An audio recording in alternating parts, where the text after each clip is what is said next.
हमने मार्च के महीने में रूस से रिकॉर्ड तेल खरीदा है। सबसे बड़ी बात है, रूस की तरफ से भारत की विदेश नीति की तारीफ की गई है। क्या ये अमेरिका के लिए सीधा सीधा मैसेज है, क्योंकि अमेरिका बार बार दबाव बनाने की कोशिश कर रहा था और उसके लिए बहुत बड़ा जवाब है? बिल्कुल ठीक कह रहे हैं आप, इसमें कोई दो राय नहीं है। अमेरिका के दबाव में हमारी सरकार कभी आने वाली नहीं है। जहां से हमारी मर्जी होगी हम वहां से खरीदेंगे। रशिया हमें सही रेट में सही टाइम पे पूरा पेट्रोल डीजल सब कुछ दे रहा है, तो हम वहीं से खरीदेंगे और वहां से खरीद रहे हैं। भारत सरकार आज की डेट में किसी के दबाव में आने वाली नहीं है। वो टाइम लग चुके हैं जो पहले होते थे। अब भारत वो अपने हिंदुस्तान अपने आप में इंडिपेंडेंट है और अपनी मर्जी से काम करता है। जो उसको अच्छा लगेगा वही करेगा। अभी जो ऑयल खरीदा जा रहा है, पिछले एक साल से जो मार्च पिछला खत्म हुआ था 2025 और 2026, अब तक जो ऑयल खरीदा गया है उसमें पहले रशिया से, ईरान से हम लोग तेल खरीद रहे थे। वो हमें 60 दिन का टाइम भी दे रहे थे और पेमेंट भी रुपए में ले रहे थे ईरान, और रशिया भी छूट दे रहा था। बीच में जो सरकार ने खुद ही बंद करके जो हमारी एजेंसियां हैं, HPCL है, IOC है, BPCL है, इन्होंने कितना तेल खरीदा है, कहाँ से खरीदा है, ये सारे आंकड़े हैं हमारे पास में। तो खाली एक रशिया के स्टेटमेंट को हम फेस वैल्यू पे नहीं ले सकते। ये आप सब लोग चूंकि मीडिया में है, वेरीफाई करें कि तेल कितना कहाँ से खरीदा जा रहा है। नहीं तो बाकी जगहों से भी तो खरीदा जा रहा है ना, और अगर जरूरत जहां से तो तभी तो लेंगे। देखिए, जहाँ से भी हमें सस्ता मिले, हमें अपने देश के लिए तेल वहाँ से खरीदना हाँ। है। हमें किसी के दबाव में नहीं आना चाहिए। Exactly. लेकिन अगर कहीं आ रहे हैं तो ये सरकार को जवाब देना चाहिए कि क्यों आ रहे हैं वो। कहाँ दबाव में आ रहे हैं? सर कह रहे हैं कि अगर कहीं दबाव में आ रहे हैं, मतलब कहाँ दबाव में आ रहे हैं? भारत तो वहीं से तेल ले रहा है ना जहां से उसको सस्ता पड़ेगा। और ये भी तो कहा जा रहा है ना कि रशिया डिस्काउंट भी देता है और इसीलिए हमारा जो इम्पोर्ट बिल है वो भी कम होता है। बिस्मिल्लाहिर्रहमानिर्रहीम। जय हिंद, वंदे मातरम, भारत माता की जय। प्रीति जी, जरा कैमरामैन दिखाएंगे अपने। विजय विश्व तिरंगा प्यारा, झंडा ऊंचा रहे हमारा। विजय विश्व तिरंगा प्यारा, झंडा ऊंचा रहे हमारा। ये शान है भारत की, ये शान है तिरंगे की। मैं सलूट करता हूं मोदी जी को, जिन्होंने दुनिया वैश्विक महामारी में फंसी हुई है, अपने विदेश नीति, अपनी राष्ट्र नीति, अपनी सोच के माध्यम से इस देश के अंदर न पेट्रोल की दिक्कत है, न CNG की दिक्कत है। व्यवस्था चली जा रही है। मैं गर्व है मुझे हिंदुस्तानी होने पर, और मुझे गर्व है कि मेरा प्रधानमंत्री नरेंद्र मोदी है। I love you Modi ji. मैं सदैव आपका ऋणी रहूंगा। शायद आप 20 साल पहले आगे होते तो इस तिरंगे का मान और बढ़ गया होता। आज दुनिया ने देख लिया कि अगर हिंदुस्तान है, तिरंगा अगर सिप पे लगा हुआ है, तो कोई भी मुल्क हो उसे रोक नहीं सकता, टोक नहीं सकता। चाहे कोरोना काल हो, हमारे छात्र यूक्रेन से इसी तिरंगे की शान को लगाकर बाहर आए थे। खासकर पाकिस्तान के पड़ोसी मुल्क के भी छात्र इसको लगा के आए थे। ये शान बढ़ाई है मोदी जी ने, ये शान बढ़ाई है इन देश के 140 करोड़ नागरिकों की। हमारा सम्मान है, हमारा गौरव है। आज जो लोग कहते हैं कि ट्रंप कहता है तो जी मोदी जी, ट्रंप कहता है तो जी मोदी जी, जी नमस्ते जी। वो तो कह रहे थे कि नतमस्तक आंखों के अंधे नाम नैन सुख, क्या कहूं छोरा तेरे लिए। ये वो लोग हैं जो बुलबुल की तरह आए थे, खत्म हो गए, फना हो गए। हमारे ऐसे स्वयं सेवक, ऐसे समाज सेवी अन्ना हजारे को ठग लिया। ये ठग लोग हैं जो आज मोदी जी का विरोध कर रहे हैं और इस तिरंगे का अपमान कर रहे हैं। इनको देश में रहने का अधिकार नहीं है और ये इंसान नहीं है, ये देशद्रोही है, देश के इस तिरंगे के दुश्मन हैं। हमें आज तिरंगे पे आन मान शान है। देश का मुसलमान इस तिरंगे को सलाम करता है, चूमता है। ये मेरी शान है, ये मेरी आन है। ठीक है सर, जो हमारी विदेश नीति है उसको लेकर विपक्ष की तरफ से कई सवाल उठाए जा रहे थे।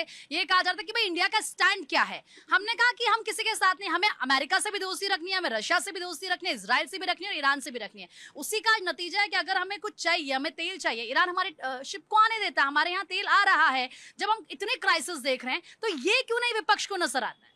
देखिए, मोटे तौर पर क्या है कि पक्ष विपक्ष की अपनी राजनीतिक स्टैंड होते हैं, उसके तहत ये लोग कर रहे होते हैं।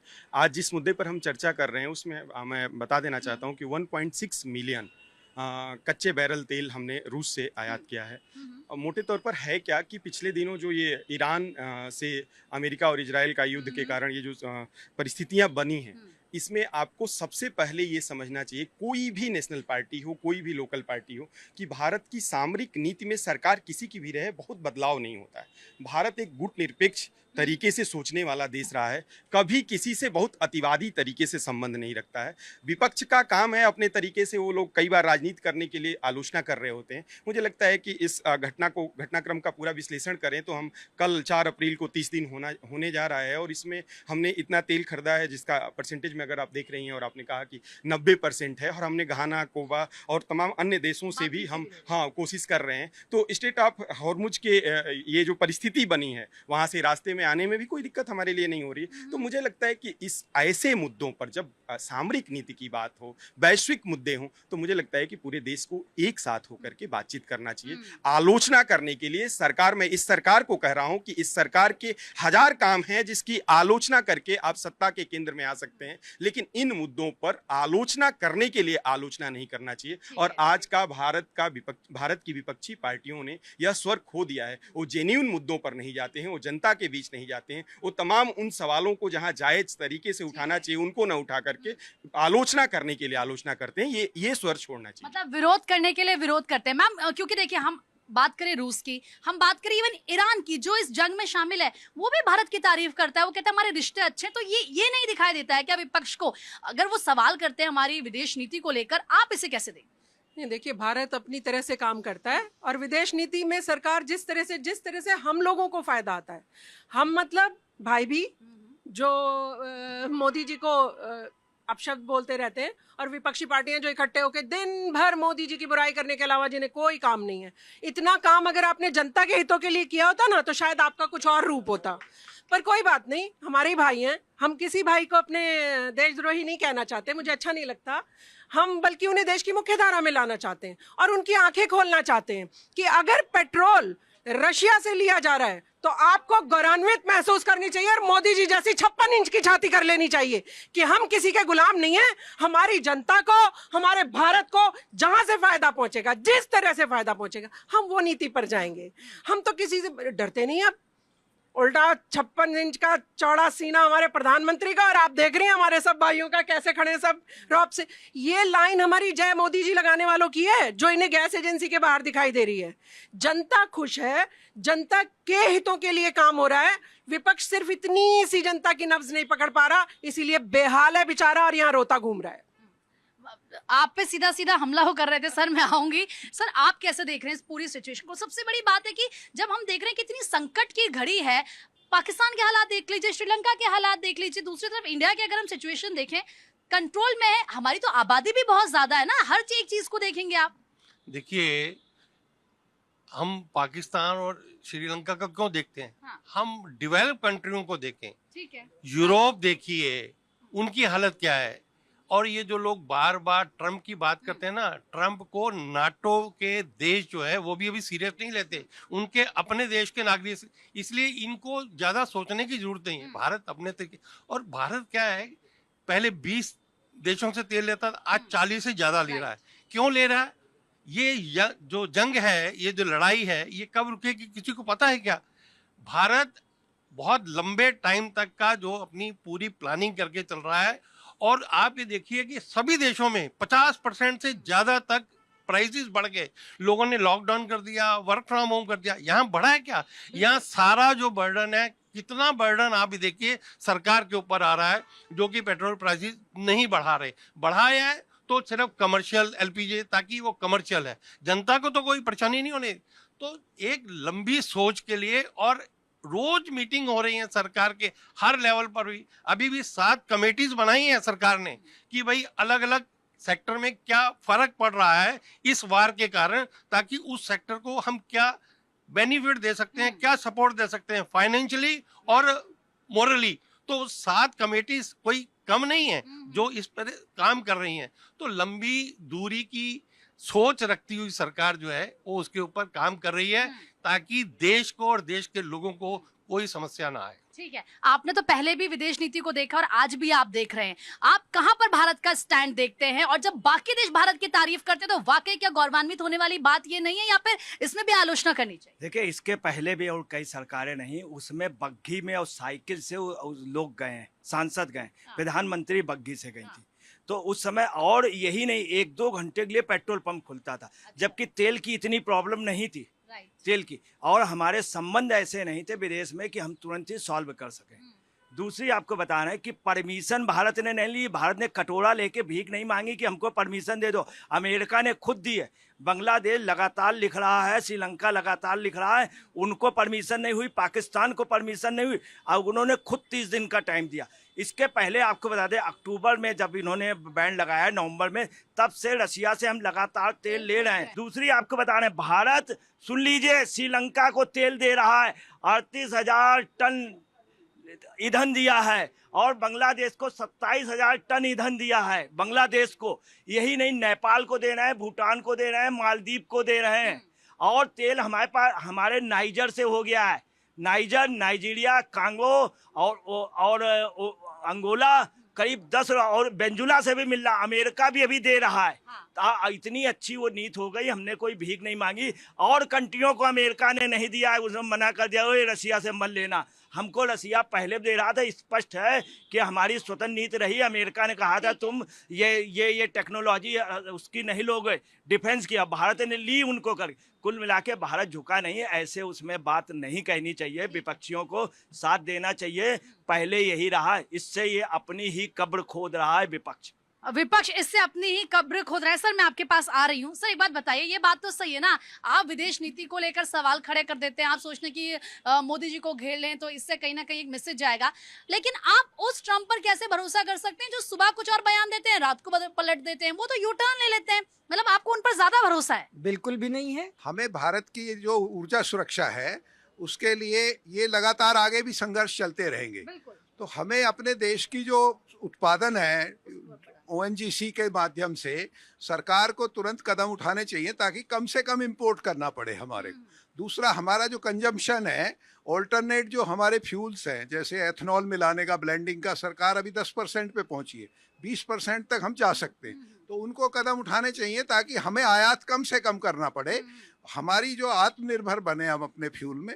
गाड़ियों का जो इलेक्ट्रिफिकेशन है उसको तेज किया जाए, और नोएडा जहां हम और आप खड़े हैं, यहाँ पब्लिक ट्रांसपोर्ट नहीं है। हम और सिंह साहब अभी बात करते आ रहे थे कि इलेक्ट्रिकल ट्रांसपोर्ट बढ़ाया जाए, कंजम्पशन कम हो, तो ये सब चीजें आपको प्रमोट करनी है सरकार को। नहीं सर, सरकार उसको, सर ईवी पे तो काम चल ही रहा है, हम तो नितिन गडकरी को सुनते हैं, वो खुद बताते हैं किस तरीके से इस पे काम चल रहा है, ऐसा नहीं है। और बाकी के, हम ईरान से, ये बात सच है कि वहां से बहुत ज्यादा अभी तक कच्चा तेल लेते हैं, लेकिन इसको लेकर और ऑप्शन देखे जा रहे हैं कि हम कहाँ से ले सकते हैं, बताइए। ये विपक्ष वाले के गाल पे जोर का चमाटा है। ठीक है, विदेश नीति की बात कर लेते हैं, बताइए। देखिए जो बात कर रहे हैं, 11 साल दिल्ली असेंबली, ये राष्ट्रीय हित की बात करेंगे। अरे 50 साल में एक काम अच्छा कर लेते हैं, जो कांग्रेस के गोद में जाके बैठे कांग्रेस के लोग, इस आज जो बात करेंगे, इतना इंथोल मिलना चाहिए, 20% हमारी सरकार को आज इलेक्ट्रिक बनाना चाहिए। 50 साल क्या आप सो रहे थे? 50 साल इस जनता ने बार बार आपको मौका दिया, क्यों नहीं आपने बढ़ाया? और 40 देशों से आपने हस्तक्षेप नहीं की, मित्रता नहीं की, तो किसका कसूर था? और जनता को बेवकूफ बनाने वाले 11 साल दिल्ली को बट्टा डाल कर आप बात कर रहे हैं। आपने कोरोना काल में शीश महल बनाया, आज देश में विपत्ता है तो आज राजनीति रोटियां सेक रहे हैं। आज जो बात तेल की बात करें तो आपने दिल्ली में बता दिया, नोएडा में बता दिए, और पंजाब में बता दीजिए आपने कितनी कैपेसिटी बढ़ाई। झूठ बोलना छोड़ दीजिए, जनता जानती है आज देश में जो ख्याति बढ़ी है, तिरंगे की आन शान बढ़ी है, तो आज भारतीय जनता पार्टी जो सरकार है, जिसका नेतृत्व मोदी जी कर रहे हैं और जो काम कर रहे हैं यूपी में योगी जी कर रहे हैं, पूरा विश्व उसका कायल है। बताइए आपको क्या लगता है विदेश नीति को लेकर? बहुत अच्छी नीति है, मोदी जी जैसी नीति किसी की नहीं रही। वर्ल्ड में इतने सारी कंट्री हैं, जहाँ भी जाओगे आप तिरंगे का मान सम्मान होता है, हम लोगों का, भारतवासियों का मान सम्मान बढ़ता है उससे। और तेल की रही कमी की बात तो सभी जगह से लिया जा रहा है, जहाँ देश की जनता को सही पड़ेगा उस वहाँ से मोदी जी, और ना ट्रम्प से दबते हैं वो, ना बिल क्लिंटन से, किसी से झुकने वाले नहीं है। वो समय भी था जब मनमोहन सिंह 3 दिन वहाँ मुलाकात करने जाते थे, वो उसमें लेटते थे, डायरेक्ट मिलने भी नहीं दिया जाता था। आज वहाँ का प्रधानमंत्री मोदी जी को लेने एयरपोर्ट पे खड़ा होता टाइम से पहले। बहुत अच्छा। आपको भी लगता है विदेश नीति का नतीजा आज हम देखते हैं, हर एक देश के साथ हमारी दोस्ती है? मुझे लगता है कुछ हद तक सही है, 50-50 मानूंगा मैं। ठीक है। एक्चुअली अगर हम देखें कि चाइना को देख लें तो वो 20 साल पहले अपना जो एनर्जी का जो कंजम्पशन था उसको पता था कि ये संकट आने वाला है, लेकिन इंडिया ने कोई ऐसी प्रिपरेशन की ही नहीं। तो इस वजह से हम लोग ये सारी चीज़ें फेस कर रहे हैं। क्योंकि आज देखिए जो माइग्रेशन हो रहा है, फिर से लेबर लोग जो है जा रहे हैं अपने घर पे, तो ये अगर मैनेज अच्छे से हुआ होता तो ये ऐसी नौबत ना आती। लोग घर जा रहे हैं फिर से। हाँ लौट रहे हैं। हाँ, प्रवासी मजदूर अगर देखें कहाँ पे? मुंबई से, क्योंकि गैस की कमी है ना, तो गैस जब नहीं है तो कैसे। मैंने नहीं देखी ऐसी तस्वीरें या बाकी लोगों ने भी नहीं देखी? आई थिंक सभी ने देखा है।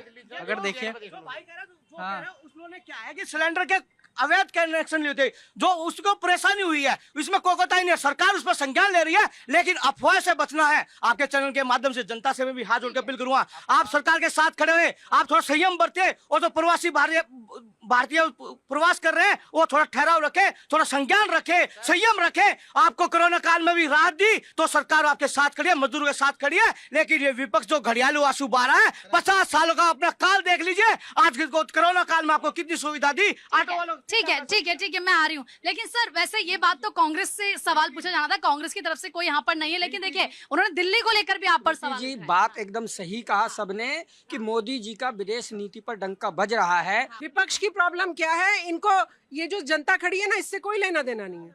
इनको ये है सत्ता की मलाई हाथ से कैसे निकल गई। सुबह 9 बजे जाके अंगूठा लगाना पड़ता है भाई। अब पहले जाते थे महाशय 12 बजे और कोई पूछने वाला नहीं था। मोदी जी ने इनके सबकी मुश्कें कस दी हैं। और जो गैस की, क्यों भाई? अवैध कुछ भी होगा, अवैध चाहे भारत में आके कोई बसा हुआ रोहिंग्या हो, चाहे अवैध गैस कनेक्शन हो, या अवैध कुछ भी हो रहा हो, सबके काले कारनामे वालों को सजा मिलेगी। Don't worry, be happy. भाई इधर सुनिए, नोएडा में है तो क्या, नोएडा में देखिए गर्व से सब खिलखिला रहे।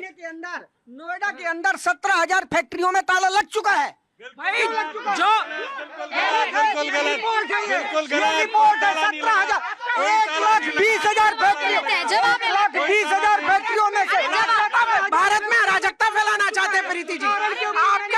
आपकी मंशा यही है, भारत में अराजकता फैलाना। एक मिनट, आप ही के पास आ रहे हो, पहले एक मिनट जवाब ले। बता दीजिए, कोई कंपनी बंद नहीं हुई, सारी कंपनी चल रही है। ये नाम बताइए, नाम बताइए, नाम बताइए, नाम बताइए। मैं आपके चैनल को लिस्ट भेज दूंगा, आपके कोऑर्डिनेटर। भारत में बांग्लादेश जैसा वो हो, नेपाल जैसा वो, ये है इनकी मंशा। गुमराह कर रहे हैं लोगों को, ये लोगों को गुमराह कर रहे हैं। ये यहाँ बांग्लादेश बनाना चाहते हैं, ये यहाँ को पाकिस्तान बनाना चाहते हैं, जो हम नहीं बनने देंगे। एक मिनट सर, एक मिनट, एक मिनट, एक मिनट, एक मिनट। आपने कहा कि हॉर्मूज से एक भी शिप नहीं आया, 4 शिप तो ऐसे 29 जहाज। अरे बाबा धीरे धीरे, हाँ अरे बता रहे ना कि उनको निकालने पर काम पार्टी का काम झूठ बोलना है। आम आदमी पार्टी लोगों को गुमराह कर रही है पूरी तरह से। जो 4 शिप आ रहे हैं वो नहीं दिखे क्या? अच्छा एक मिनट, अच्छा बोलने दो ना। आप बोलिए। प्रीति जी, आज का भारत मोदी युग का भारत है। आज का भारत हिंदुस्तान का भारत है। आज का भारत इन सब 140 करोड़ जनता का भारत है। आज का भारत उस भगवाधारी का भारत है जो कि सबको शिक्षा देता है। हमें सीखना नहीं है, ना हमें सीखना ईरान से, ना सीखना हमें फिलिस्तीन से, ना सीखना हमें अमेरिका से, ना सीखना चाइना से। ये वो लोग सीखेंगे जो चाटुकार हैं, जो देश के दुश्मन हैं। हम सीखेंगे संविधान से, हम सीखेंगे अपने तपस्वियों से, ऋषियों से, मुनियों से। ये देश, ये भारत दुनिया में दिशा देने वाला है, अपना वर्चस्व बताने वाला है। बुद्ध की धरती है। बुद्ध ने युद्ध नहीं किया, बुद्ध ने एक शांति का संदेश दिया है। ये क्या जाना है? अभी मैं नोएडा में रहता हूँ, ये भाई साहब हैं, इनका नाम NP सिंह है। ये RWX से बड़ा एक संगठन होता है, उसके अध्यक्ष रहे हैं। इनके पास एक एक फैक्ट्री का डाटा है, एक एक मकान का डाटा है, पूरी डिस्ट्रिक्ट के पास है। आज एक भी फैक्ट्री बंद करा दे, बस दिखा दे कि ये ताला बंद है। कितनी बोलो तो केजरीवाल के प्रवक्ता उस जेल आफ्ताब, चाहे मुख्यमंत्री हो चाहे वो उप मुख्यमंत्री हो, केजरीवाल के जो जेल काटने वाले व्यक्ति हैं वो हमें बताएंगे फैक्ट्री बंद है। नोएडा के अंदर एक फैक्ट्री बंद नहीं है, कारखाना बंद नहीं है। हाँ, जो बेचारे छोटे मजदूर थे जिनके पास सिलेंडर नहीं मिला वो बाहर गए, वो अलग बात है, वो गए। लेकिन क्या इन लोगों ने कोरोना काल में दिल्ली के नागरिक को छोड़ दिया रोड पे? इनको शर्म नहीं आती? जब कोरोना काल हुआ था तो दिल्ली के नागरिक रोड पर भटक रहता है बच्चा लेकर, और यहाँ तक कि गर्भवती महिलाएं परेशान थी। ये वो नकारा लोग हैं। ठीक है सर, एक करके नहीं, तब तक आप गूगल कर लो कौन से फैक्ट्रीज बंद हुई है। हाँ। जो लोग शराब की सप्लाई करते हैं, एक बोतल के साथ एक फ्री, वो पेट्रोल या डीजल पे कुछ नहीं जानते। ये बताया 27,000 फैक्ट्रियां बंद हो गई। ये बिल्कुल सही कह रहे हैं, ताला जहां केजरीवाल के लोग जाते हैं वो 5 लाख भेज देना, हमारी फैक्ट्री बंद है। जब ये जाते हैं बंद हो जाती, लोग कह देते ताला बंद है। ये इनके समय ये रहा। दूसरी इनकी क्या पोजीशन भी, कल राघव चड्डा, प्रति चोपड़ा कितने अच्छे लोग थे, यही केजरीवाल उनकी आरती उतारे थे, ऐसे कहते हैं आप लोग बहुत अच्छे लगते हैं, यही केजरीवाल ने कहा था। अब केजरीवाल की क्या है, पैसे की कमी हो गई है। ये जो अभी तक बढ़िया कामोड में बैठते थे और करोड़ों रुपए के पर्दे थे, सब उतर गए। इस समय इनकी भूखी मर रही है आप बालों की, इसलिए इनको ये याद आ रहा है। सर वो कह रहे हैं कि हॉर्मुज से एक भी शिप नहीं आया, 4-5 शिप तो अभी तक आ चुके हैं, बाकी के वहां पर शिप फंसे हुए हैं, बात तो सच है, लेकिन धीरे धीरे निकल रहे हैं। ऐसा थोड़ी ना कि इंडिया के शिप को रोक दिया और बाकी देशों के शिप निकल रहे हैं। ऐसा है कि शिप्स आके यहाँ खड़े हो जाएंगे, लेकिन हमारे पास उसको लोड करने की कैपेसिटी भी है। झूठ बिल्कुल झूठ। भारत ने तेल दिया, अभी मैंने बताया। वहां से सिर्फ जो है भारत और चीन के शिप जो है वो आने दे रहे हैं, बाकी जो शिप्स निकल रहे हैं वो कितने लाख बिलियन जो डॉलर जो है उनसे वो टोल लेकर निकाल रहा है। और अभी एक मित्र कह रहे थे कि भारत ने किया है इस सरकार के आने के बाद, एनर्जी का आगे का फ्यूचर सोचते हुए पूरी रेलवे को डीजल से इलेक्ट्रीफाई किया है, सोलर को प्रमोट किया है, उज्ज्वला के नाम से कितने कनेक्शन दिए हैं और हर एक अल्टरनेट एनर्जी के ऊपर काम किया है। तब हालत ये है, अगर वो ना किया होता तो आज जो लोग यहाँ पर एक दूसरे को मर्डर कर रहे होते। कांग्रेस अपने समय को भूल गई है कि जब मंत्री कहता था उनका पेट्रोलियम मंत्री कि 8 बजे के बाद मैं पेट्रोल पंप नहीं खोल सकता क्योंकि मेरे पास पेट्रोल नहीं है, वो ये हालत वहां की थी और लोग लाइनों में खड़े रहते थे। घर में 4 लोग हैं, एक राशन की लाइन में, एक कोयले की, एक केरोसिन की, ये अपनी लाइनें भूल गए हैं। और आज के इस जो सुव्यवस्थित सरकार के फैसले को, और जब पूरा विश्व, तो देखिए ये माना जा रहा है कि जाहिर सी बात है, जब मुद्दा इंटरनेशनल है, हम पेट्रोल डीजल एलपीजी विदेश से लेते हैं और हॉर्मुज पर क्या हालात है हर कोई जानता है, लेकिन इस संकट की घड़ी में भारत अपना बेस्ट कर रहा है, ऑप्शन तराशे जा रहे हैं, कैसे लगातार लोगों को सहूलियत पहुंचाई जाए इस पर काम किया जा रहा है। और आज इसी का नतीजा है कि रूस भी ये कह रहा है कि भारत की जो विदेश नीति है, जो फॉरेन पॉलिसी है, उसकी तारीफ की जा रही है। भारत किसी के आगे झुकता नहीं है, अमेरिका के दबाव में वो कभी नहीं आया, वही करता है जो उसके लोगों के हित में है।